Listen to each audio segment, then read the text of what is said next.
కోల్కతా నగర వీధులు రణరంగంలా మారాయి. కాగా విద్యార్థుల ర్యాలీపై పోలీసుల లాఠీ చార్జీని నిరసిస్తూ బీజేపీ ఇవాళ 12 గంటల బంద్కు పిలుపునిచ్చింది.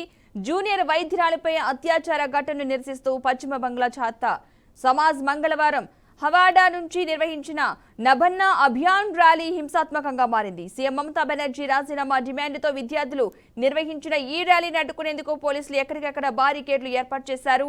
సచివాలయానికి దారితీసే మార్గాల్లో 6,000 మందితో భారీ బందోబస్తు నిర్వహించారు. అయితే MG road, Hastings road, Santragachi, Howrah Maidan, Howrah bridge ప్రాంతాల్లో విద్యార్థులు పెద్ద సంఖ్యలో ర్యాలీలో పాల్గొన్నారు. దీంతో ఉద్రిక్త పరిస్థితులు చోటు చేసుకున్నాయి. విద్యార్థులు బారికేడ్లను బద్దలు కొట్టి పోలీసులను తోసుకుంటూ ముందుకు దూసుకెళ్లారు. పోలీసులపై రాళ్లు, ఇటుకలను విసిరారు. ఈ ఘటనలో పలువురు పోలీసులకు గాయాలయ్యాయి. దీంతో పోలీసులు గాల్లోకి కాల్పులు జరుపుతూ లాఠీ చార్జ్ చేశారు. వాటర్ కెనాల్, టియర్ గ్యాస్ ను ప్రయోగించారు. ఈ ఘటనలో పలువురు విద్యార్థులు గాయపడ్డారు.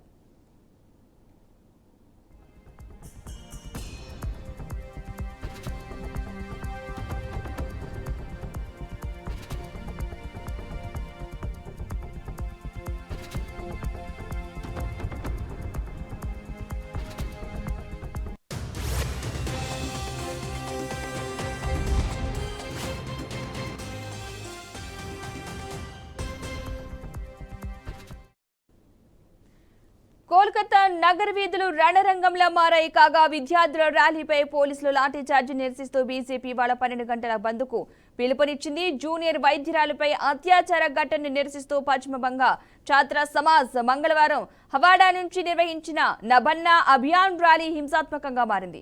సీఎం మమతా బెనర్జీ రాజీనామా డిమాండ్తో విద్యార్థులు నిర్వహించిన ఈ ర్యాలీని అడ్డుకునేందుకు పోలీసులు ఎక్కడికక్కడ బారికేడ్లు ఏర్పాటు చేశారు. సచివాలయానికి దారితీసే మార్గాల్లో 6,000 మందితో భారీ బందోబస్తు నిర్వహించారు. అయితే MG road, Hastings road, Howrah Maidan, Howrah bridge ప్రాంతాల్లో విద్యార్థులు పెద్ద సంఖ్యలో ర్యాలీలో పాల్గొన్నారు. దీంతో ఉద్రిక్త పరిస్థితులు చోటు చేసుకున్నాయి. విద్యార్థులు బారికేడ్లను బద్దలుకొట్టి పోలీసులను తోసుకుంటూ ముందుకు దూసుకెళ్లారు. పోలీసులపై రాళ్లు, ఇటుకలను విసిరారు. ఈ ఘటనలో పలువురు పోలీసులకు గాయాలయ్యాయి. దీంతో పోలీసులు గాల్లోకి కాల్పులు జరుపుతూ లాఠీ చార్జ్ చేశారు.